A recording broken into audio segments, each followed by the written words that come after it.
औज़ुबिल्लाहिमिनश्शैतानिर्रजीम बिस्मिल्लाहिर्रहमानिर्रहीम अस्सलामु अलैकुम एवरीवन। उम्मीद करती हूँ सब लोग खैरियत से होंगे। आज की वीडियो में मैं आपके साथ शेयर करूँगी तकरीबन 50 MCQs CS 304 object oriented programming के, जिसमें सबसे पहला MCQs है aggregation between two objects shows that. दो ऑब्जेक्ट के दरमियान जो एग्रीगेशन होती है वो क्या चीज़ शो करती है? Objects have week relationship. ये वर्ड याद रखना है, अगर एग्रीगेशन है तो वीक रिलेशनशिप है। इसी के बाद एक और आता है कंपोजिशन। अगर इस जगह पे कंपोजिशन लिखा हुआ तो उसका मतलब है स्ट्रॉन्ग रिलेशनशिप होगा। उसके बाद है which of the following notation represents the given statement. Statement क्या है? Ali can drive more than one car. Ali है, एक एक इंसान है, ठीक है। मोर देन वन कार यानी कि ज़्यादा कार चला सकता है, तो हम लगाएंगे वन टू मैनी। ये जो साइन है इसका मतलब मल्टीप्लाई भी होता है, तो उसका मतलब है कि ये मैनी मतलब एक से ज़्यादा कार्स को चला सकता है। तीसरे नंबर पे आ जाता है which of the following keyword tells the compiler. कौन सा कीवर्ड है जो कि कंपाइलर को बताता है to substitute the code within the function. Function के अंदर कोड को सब्सटीट्यूट करे definition for every instance of a function call. तो इसका जो राइट आंसर है वो है इन लाइन फंक्शन, ठीक है। तो ये जो आंसर है मैंने इंटरनेट से फाइंड आउट किया है। जितने भी क्वेश्चन है मैं आपको साथ साथ बताती जाऊंगी या पेज नंबर लिखा होगा, तो ये सारे वेरीफाइड हैं। अगर किसी में कोई डाउट वगैरह हुआ तो वो भी मैं आपको साथ साथ क्लियर कर दूंगी ताकि आप उसे खुद फाइंड आउट कर सकें। क्वेश्चन नंबर 4 है which of the following statement best describes the constructor. Constructor को बेस्ट डिस्क्राइब करती है। कंस्ट्रक्टर कहते हैं किसी चीज़ को बनाने वाला, ठीक है, ये याद रखना है, बनाने वाला या बनाना। Constructor is use to initialise the object, शुरू करता है ऑब्जेक्ट को बनाने में, स्टार्ट अप लेता है of class. Constructor is use to ensure that object is in well defined state at time of creation. और ये इंश्योर करता है यानी कि ये चीज़ लाजिम होती है कि जब उसको तैयार किया जाए तो वो वेल डिफाइंड स्टेट के अंदर हो, यानी कि अच्छे से बनाया गया हो। Constructor is use to create an object of class, ये इसका एक ऑप्शन के तौर पर आ सकता है, तो आपने इसको याद रखना है। क्वेश्चन नंबर 5 है an instance of user defined type is called object. ये भी इंटरनेट से वेरीफाइड है। अगला क्वेश्चन है which of the following is an advantage of encapsulation. याद रखना है, इनकैप्सुलेशन का मतलब होता है किसी चीज़ के अंदर क्लोज होना, इनक्लोज, ये याद रखना है, ठीक है। इनक्लोज का मतलब यानी कि किसी चीज़ के अंदर इनक्लोज कर दिया तो इसका मतलब हो गया इंफॉर्मेशन हाइडिंग, यानी कि छुपाना। ये इसके अंदर क्लोज है ना, तो यानी कि बाहर से कोई चीज़ इसको डायरेक्टली अप्रोच नहीं कर सकती, तो इनकैप्सुलेशन मतलब इंफॉर्मेशन हाइडिंग। उसके बाद ये चीज़ जो है ना, ये आपका क्वेश्चन भी बन सकता है, आपने गौर से देखना है। सिंप्लिसिटी एंड क्लैरिटी, इनकैप्सुलेशन के फ़वाइद लिखे हुए हैं। Low complexity, better understanding. उसके बाद about inline function, inline function से रिलेटेड आपका कोई ना कोई क्वेश्चन लाजमी आएगा। Use by compiler to improve efficiency, inline से रिलेटेड काफ़ी चीज़ें हैं, ये एक वास्ट टॉपिक है, तो इसको आपने अच्छे से याद करना है, कॉन्सेप्ट सारे क्लियर करने हैं। Use by compiler to improve efficiency, efficiency मतलब कोई भी काम है तो पहले से बेहतर करने के लिए उसे यूज़ करेगा। Decrease the code execution time, code जो एग्जीक्यूट हो रहा है, चलेगा या अमल दरामद करेगा, उसके टाइम को शॉर्ट कर देता है, यानी कि जल्दी से काम करके दे देता है। अब आ गया question 8, which one is not the main feature of object. Main feature of object oriented programming कौन से होते हैं ये देख लें। Class and objects, inheritance, polymorphism, इसके अलावा और भी बहुत से हैं। इंटरनेट से मैंने चेक किया था, काफ़ी ज़्यादा लिखे हुए थे। कौन सा नहीं है? एक्सेप्शन हैंडलिंग, ये इसमें एग्जिस्ट नहीं करता। किस चीज़ में? Feature of object oriented programming में। क्वेश्चन नंबर 9 है through dash object communicate with outer world. Outer world किसकी मदद से एक ऑब्जेक्ट जो है, ये ऑब्जेक्ट है समझ लें, फंक्शन के अंदर तो काम कर रहा है, लेकिन किस चीज़ के होने की वजह से ये फंक्शन के बाहर भी इनके आउटर वर्ल्ड में काम कर सकते हैं, तो ये है इंटरफेस। इंटरफेस का मतलब होता है ओपन, ओपन कह सकते हैं, एक्सपोज कह सकते हैं, जो कि वाजे हो, नज़र आ रहा हो, ठीक है। तो जब ये एक्सपोज होगा, इंटरफेस होगा, तब ही बाहर की दुनिया से ये कम्युनिकेट कर सकता है। उसके बाद है क्वेश्चन नंबर 10, ये मुझे कंफर्म नहीं है लेकिन फिर भी आप इसको एक दफ़ा चेक कर लीजिएगा। क्लास एट्रीब्यूट्स और बिहेवियर जो होते हैं ये क्या कहलाते हैं? यहाँ पे लिखा हुआ है data members and data functions. Class attributes and behaviours क्या कहलाते हैं? Data members and data member functions. आगे क्वेश्चन नंबर 12 करवाऊंगी, इसकी जगह जो 11 है मैं ये स्किप करवा रही हूँ, इसकी जगह मैं आपको एक एक्स्ट्रा क्विज करवा दूंगी। Through interface we represent objects behaviour, confirmed है। इंटरफेस की मदद से ऑब्जेक्ट का बिहेवियर हम डिफाइन या रिप्रेजेंट कर सकते हैं। विच of the following is not, not मतलब नहीं है, एक्सेस स्पेसिफायर इन C++, प्रोटेक्टेड, प्राइवेट, पब्लिक, ये तीन हैं एक्सेस स्पेसिफायर, तो ये वाला नहीं है, लिहाजा हम इसको करेक्ट बोल देंगे। उसके बाद आता है question number 14, sparsed form of class representation contains. Sparsed form कौन सी होती है? ये होती है क्लास नेम। इससे रिलेटेड आगे एक एग्जांपल दी हुई है, वो डिटेल से समझाऊंगी, इंशाल्लाह आपको समझ आ जाएगी। उसके बाद क्वेश्चन नंबर 15 है, if some of objects exhibit identical characteristics then they belong to. अगर वो क्या करें, एग्जिबिट करें कुछ आइडेंटिकल करेक्टरिस्टिक्स को, तो वो किस चीज़ से बिलोंग करेंगे? सेम क्लास से। मैंने बुक से जो रीडिंग किया है ना, उससे मुझे लगा कि ये सेम क्लास ही होगा, क्योंकि वहाँ पे एंड पे लिखा हुआ था they have data of their own. Their own का मतलब है कि सेम होगा, जिस चीज़ में काम कर रही है उसी के करेक्टरिस्टिक्स भी उससे बिलोंग करते होंगे। पेज नंबर 23 आप खुद भी रीड कर सकते हैं। क्वेश्चन नंबर 16 है, if class B inherits from class A then it contains all characteristics of dash. Inherits कर रही है कहाँ से? ए से, मतलब ये पेरेंट्स वाली क्लास होगी। फ्रॉम कर रही है ना, मतलब से ले रही है, तो बी वाली जो चीज़ है ये खसूसियात ले रही है ए से, तो बी क्या कहलाएगी? चाइल्ड। यहाँ पर क्या लिखा होगा? क्लास ऑफ ए। तो ये जितनी भी खसूसियात लेगी कहाँ से लेगी? ए से। उसके बाद अगला क्वेश्चन है, if our class involves dynamic memory and we do not write deep copy constructor for this class dash problems can occur. अगर एक क्लास है जो कि डायनामिक मेमोरी को यूज़ कर रही है और उसमें कोई डीप कॉपी नहीं लिखी हुई, तो ये क्या होगा? कौन सी प्रॉब्लम क्रिएट हो सकती है? अगर डीप कॉपी नहीं लिखी हुई तो मेमोरी लीक हो सकती है, सिस्टम क्रैश भी हो सकता है, ख़राब भी हो सकता है। उसके बाद डैंगलिंग पॉइंटर भी हो सकता है। तो हम किसको टिक करेंगे? ऑल ऑफ गिवन, यानी कि जितने दिए हुए उन सब को। नंबर 18 है, which of the following method allows to reuse the characteristics of more than one parent class.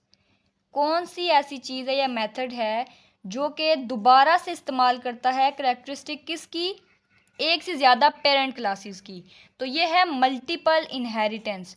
Students, अगर आपने वो वीडियो नहीं देखी जो मैंने अपलोड की है लेक्चर वाइज, यानी कि 1 से लेकर 9 तक पार्ट 1 था और 10 से लेकर 18 तक पार्ट 2 था, उसमें मैंने सारे कॉन्सेप्ट आपको क्लियर करवाए हैं। तो अगर आप उस देखेंगे तो इंशाल्लाह आपकी ज़्यादा बेटर अंडरस्टैंडिंग हो जाएगी। जितने भी कॉन्सेप्ट्स हैं ये सारे इंशाल्लाह आपके वहाँ पर एक ही वीडियो में, सॉरी 2 वीडियो में क्लियर हो जाएंगे। When no access specifier is mentioned, कोई एक्सेस स्पेसिफायर, अभी हमने पीछे देखा है ना, पब्लिक, प्राइवेट और प्रोटेक्टेड, ये तीनों देखे थे, तो ये एक्सेस स्पेसिफायर वो हो गए। अगर कोई भी ना मेंशन किया हो in class, then default access specifier is, default कौन सा होगा, यानी कि खुद ब खुद कौन सा हो जाएगा? प्राइवेट। अगर हमने कोई भी स्पेसिफायर नहीं बताया फंक्शन को या क्लास को, तो वो खुद ब खुद सारे जो प्रोग्रामिंग है या कोड जितना भी, उसको क्या कर देगा? प्राइवेट कर देगा।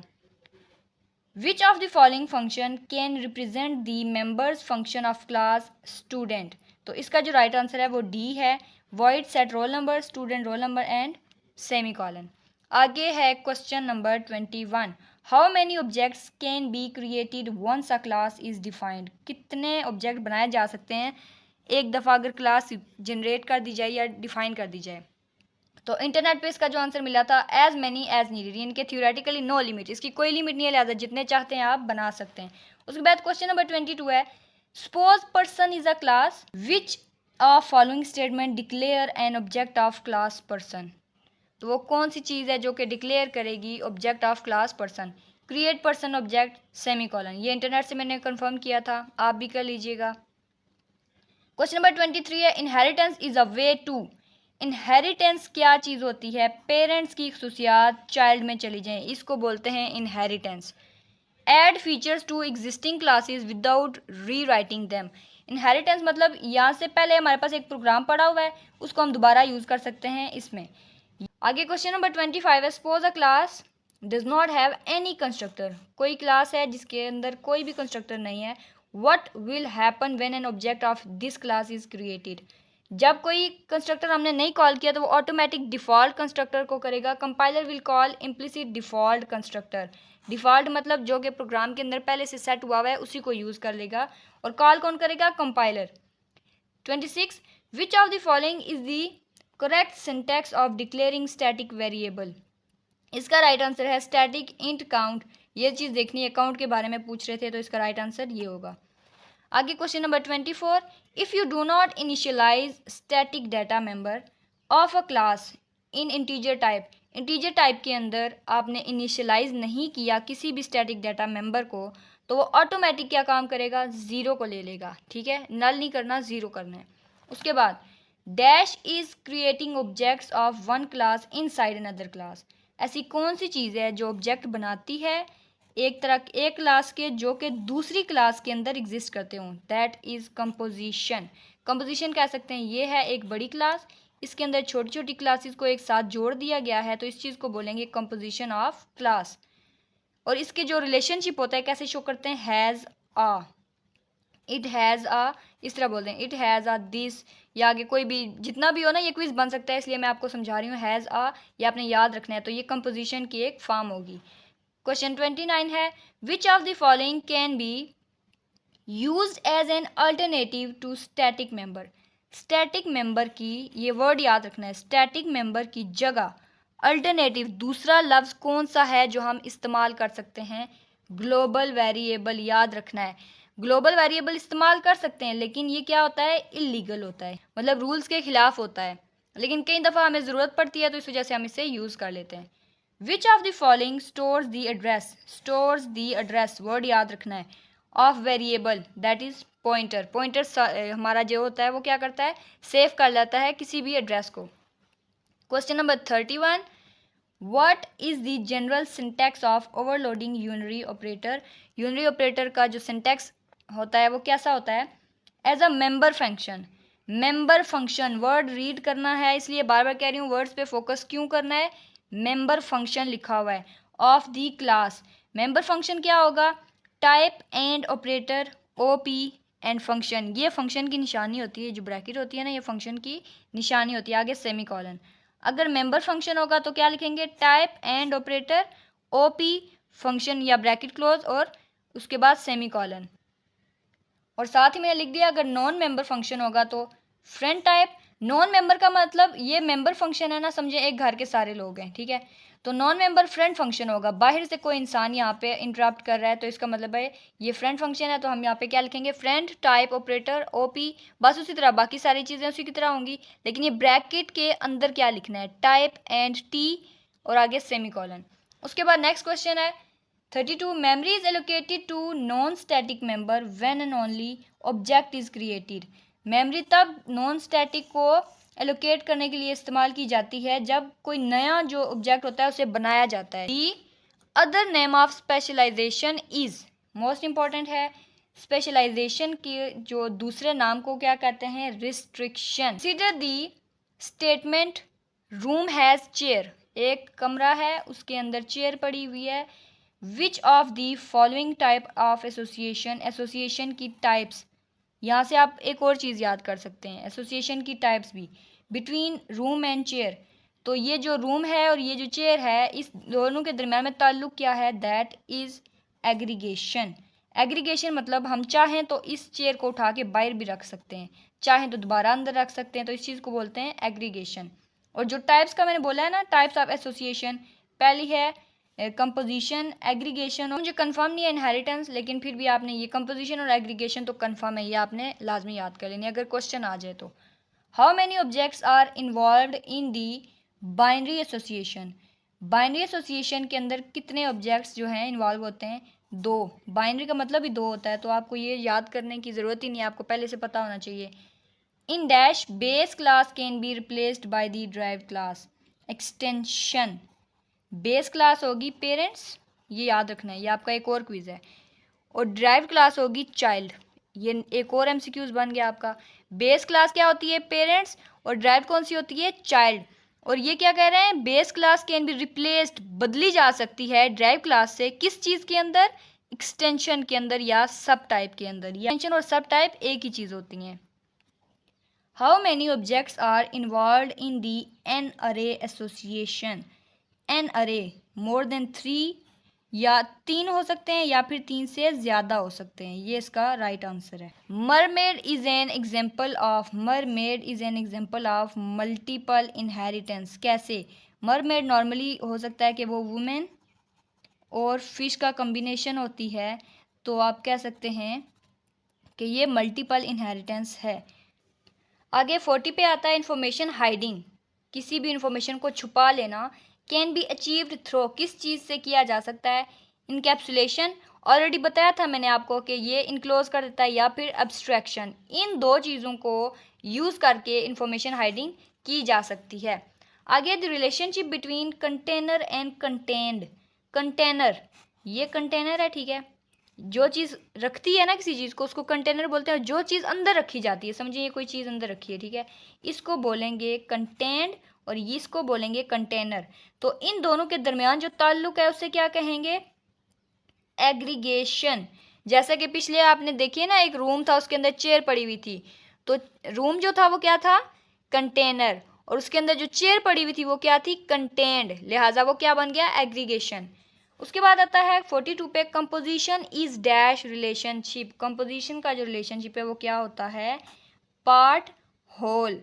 Part whole. जैसा कि ये एक बड़ा सा आप कह सकते हैं बॉक्स है, इसके अंदर एक और बॉक्स है और ये बिल्कुल अच्छे से इसके साथ इंडल्ज हुआ हुआ है, तो इसको बोलेंगे कंपोजिशन। चेंज नहीं होगा, यही रहेगा। और ये एक पार्ट है, ठीक है, और ये सारा होल बना हुआ है, ये इनके होल सारे का सारा है। तो इसकी जो रिलेशनशिप है ना वो होगा part and whole. Students Tariq PTR pointer, new student Ali is an example of. तो ये किस चीज़ की एग्जाम्पल है? डायनामिक मेमोरी एलोकेशन की। उसके बाद आता है hiding the implementation details makes program. किसी भी तरह की जो इन्फॉर्मेशन है उसे छुपा लेना प्रोग्राम को क्या बना देता है? Easy to understand. जो बेसिक जो ज़रूरत की चीज़ें थी वो तो दिखा दी ना, जो नई ज़रूरत थी वो सारी छुपा दी, तो क्या हो गया? ईजी टू अंडरस्टैंड, आसानी से आप समझ लोगे। कॉम्प्लेक्स नहीं बनाएगा, मोर फीचर नहीं करेगा, लॉजिकल भी नहीं करेगा। उसके बाद question number 45, dash is the weakest link between objects. अब पीछे देखें, हमने पढ़ा था कि एसोसिएशन इज़ द डैश, तो यहाँ पर आप क्या बोल रहे हैं? कौन सी चीज़ है जो वीकेस्ट लिंक है? तो ये है सिंपल एसोसिएशन। या उसके बाद multiple inheritance, driving a derived class from more than one base class. मतलब ये कि एक जो रिजल्ट है मरमेड और फिश वाला जो है ना उसको बोलता है। ये वुमेन पेरेंट बन गई, ठीक है, पेरेंट क्लास, और दूसरी फिश को बोल दें, फिश भी पेरेंट क्लास ले ली। अब इन दोनों को कंबाइन करके एक नई क्लास बनाएंगे मरमेड। मरमेड दो पेरेंट्स क्लास होगी, एक चाइल्ड क्लास होगी, तो इस चीज़ को बोलेंगे multiple inheritance. Inheritance is the relationship between classes. ये क्लास थी, दूसरी क्लास थी, एक और नई क्लास बना दी, इन दोनों के तीनों के ताल्लुक को क्या बोलेंगे? Inheritance. Question number 46, which of the following can only be overloaded as member function of the class. तो इसका जो राइट आंसर है वो है फंक्शन ऑपरेटर दिस। फंक्शन जहाँ पे लिखा होगा, फंक्शन का मतलब है ये वाली ब्रैकेट हर हाल में यूज होगी। ये किस काम के लिए होता है? Overloaded as member function. Member function का नाम आ गया तो लिहाजा नीचे फंक्शन वाला साइन ही यूज होगा। Question number 47, dash is set of functions of an object expose to other objects. ऐसी कौन सी चीज़ है जिसमें एक ऑब्जेक्ट दूसरे वाले को एक्सपोज हो जाते हैं, शो हो जाते हैं? वो है इंटरफ्रेंस, जो कि ऑलरेडी मैं आपको बता चुकी हूँ। आगे एक आ गया note, composition is creating objects of one class inside other class. ये डेफिनेशन है, एमसीक्यूज भी है, याद रखना है। Member functions defined inside a class declaration are dash by default. अगर मेंबर फंक्शन डिफाइन कर लिया गया है क्लास के अंदर, तो जो उसके अंदर डिक्लेरेशन होगी वो डिफ़ॉल्ट, यानी कि खुद ब खुद किस चीज़ की डिक्लेरेशन होगी? प्राइवेट, ठीक है। अगर हमने कोई चीज़ डिक्लेयर नहीं की तो खुद ब खुद वो प्राइवेट हो जाएगा। उसके बाद अब आगे, ये पहले मैंने आपको बताया था कि एग्जांपल है, तो expressed form of class representation contains, ये क्लास नेम है, ठीक है, ये पूरी क्लास होगी। इस क्लास के अंदर से ये जो एक नाम निकाला है ना, ये ऊपर वाला, इसको बोलेंगे expressed form. Class name is expressed form, और ये सारी की सारी क्लास को बोलेंगे नॉर्मल फॉर्म। उसके बाद question number 49, compiler generated default constructor is called dash and user return default constructor is called dash. जो जनरेट किया गया है कंपाइलर की मदद से डिफॉल्ट बाय डिफॉल्ट, उसको बोलेंगे इम्प्लिसिट, और जो हमने लिखा है यूज़र रिटर्न डिफ़ॉल्ट, बनाने वाले ने या यूज़ करने वाले ने जो लिखा है उसको बोलेंगे एक्सप्लिसिट। दोनों की डेफिनेशन अलग अलग से समझ लेनी है। खुद ब खुद हुआ है ये, ठीक है, कंपाइलर खुद ब खुद कर रहा है, और ये यूज़र यानी कि हम लोग कर रहे हैं या फिर जो इसे यूज़ कर रहा है वो बंदा उसको करेगा, तो क्या बन जाएगा एक्सप्लिसिट कंस्ट्रक्टर। उसके बाद क्वेश्चन आ रहा है, नोट आ रहा है, पॉलीमॉर्फिज्म इंपॉर्टेंट है, आपने अच्छे से करना है। मीन्स पॉलीमॉर्फिज्म का मतलब क्या होता है, that different objects can behave in different ways, मुख्तलिफ तरह के ऑब्जेक्ट्स मुख्तलिफ तरह काम कर सकते हैं फॉर दी सेम मैसेज, एक ही काम के लिए सेम मैसेज या सेम मकसद के लिए मुख्तलिफ ऑब्जेक्ट मुख्तलिफ तरीके से काम कर सकते हैं एक तरह के काम को अंजाम देने के लिए। अ class defined with in another class is nested class, वो क्लास जो किसी और क्लास के अंदर डिफाइन की गई हो वो क्या होगी, नेस्टेड क्लास। नेक्स्ट आता है inheritance is shown by arrow from derived class to parent class. इनहेरिटेंस को शो किससे किया जाता है, बस ये याद रखना है, इनहेरिटेंस को एरो से शो किया जाता है from derived class to parent class. उसके बाद क्वेश्चन नंबर 50 आता है, dash is the reverse process of generalisation, dash is specialisation is the reverse process of generalisation. इसका जो राइट आंसर है वो क्या है, स्पेशलाइजेशन। अब जो क्वेश्चन मैंने आपको स्किप करवाए थे बीच में से या मैंने आपको कहा क्लियर नहीं है, तो उसके बदले में कुछ एक्स्ट्रा क्वेश्चन करवाऊंगी जिससे आपके 50 क्वेश्चन कंप्लीट हो जाएंगे। तो क्वेश्चन नंबर 51 है, which of the following is a tangible entity, जिस चीज़ को हम टच कर सकते हैं, ठीक है, जिस चीज़ को टच किया जा सकता है वो है टेंजिबल, लिहाजा इसका राइट आंसर है कार। डेटाबेस को नहीं कर सकते, टाइम को टच नहीं कर सकते, डेट ऑफ बर्थ को नहीं कर सकते, लिहाजा ये क्या है, car. Which of the following will happen when a constant function tries to change the value of data members of class, ये आपने देखना है गौर से, ठीक है। क्या होगा अगर कांस्टेंट फंक्शन जो है अपनी वैल्यू को चेंज करने की कोशिश करे, कंपाइल टाइम एरर विल अकर, अगर कांस्टेंट फंक्शन जो है चेंज करने की कोशिश करेगा, क्योंकि ये चेंज नहीं कर सकता, ये एक और एमसीक्यूज बन गया आपका। कांस्टेंट जो होता है वैल्यू को एक दफ़ा कर दिया डिफाइन, चेंज नहीं करेगा, अगर कोशिश करेगा तो क्या होगा, compile time error will occur, ये एरर आना शुरू हो जाएगा। उसके बाद entities in object oriented model, entities in object oriented model are represented by along an arrow head, यहाँ पे लाइन लिखा हुआ है, ठीक है, एरो को ये सिंगल एरो हो ना तो इसको बोलते हैं ना लाइन, ठीक है, एरो हेड और विदाउट एरो हेड, ये एरो नहीं होगा, सिंपल लाइन है तो ये लाइन बन गई, ठीक है। तो इन दोनों तरीकों से बताया जा सकता है, इसलिए नीचे लिख दिया मैंने, अगर आपका एमसीक्यू चेंज होकर आए तो आपको आंसर राइट आता हो। Polymorphism makes this system, polymorphism system को क्या बनाती है, रीयूजेबल यानी कि उसे दोबारा इस्तेमाल कर सकते हैं, फ्लेक्सिबल यानी कि उसमें कुछ चेंजेस वगैरह करना चाहें तो कर सकते हैं, फास्टर तेज़ करती है, तो लिहाजा हम चेक करेंगे all of the given options. A child inherits characteristics from its, जो एक चाइल्ड क्लास है या बच्चा है उसके अंदर सारी आदतें किसकी होंगी, पेरेंट्स की। उसके बाद आता है question number 56, in polymorphism messages can be interpreted in different ways depending upon the dash class, इसका राइट आंसर है रिसीवर। उसके बाद क्वेश्चन नंबर 57, सब typing means that derived class is behaviourally dash with the base class, तो इसका जो right answer है वो है इनकम्पैटिबल। जो सब टाइप का मतलब क्या होता है, डिराइव क्लास क्या कर रही है, इनकम्पैटिबल है किसके साथ, बेस क्लास के साथ। उसके बाद लास्ट पे एक नोट है, a postfix unary operator यानी कि जो सिंगल ऑपरेटर हो, यूनरी मतलब one, is implemented in C plus plus के अंदर इम्प्लीमेंट किया जाता है किस चीज़ से, यूजिंग मेंबर फंक्शन विद, अगर मेंबर फंक्शन को यूज़ कर रहा है तो वन डमी इंटीजर आर्गूमेंट, और अगर नॉन मेंबर को कर रहा है, नीचे लिखा हुआ है नॉन मेंबर, अगर नॉन मेंबर को कर रहा है, यहाँ पर नॉन मेंबर आ गया तो उसका आंसर होगा यहाँ पे 2 आर्गूमेंट्स, ठीक है। ऑप्शन अगर 2 आर्गूमेंट्स वाला दिया गया हुआ और नॉन मेंबर लिखा हुआ तो आपने इसको सिलेक्ट करना है, अदरवाइज आपने सेलेक्ट करना है इस चीज़ को, वन डमी इंटीजर आर्गूमेंट को। तो उम्मीद करती हूँ कि आपको जो मैंने समझाया है, ये जो एमसीक्यूज़ करवाए हैं, इंशाल्लाह वो आपको हेल्प आउट करेंगे। तो रखिएगा अपना बहुत सारा ख्याल और चैनल को सब्सक्राइब करना मत भूलिएगा। एंजॉय स्टडीज़, अल्लाह हाफिज़।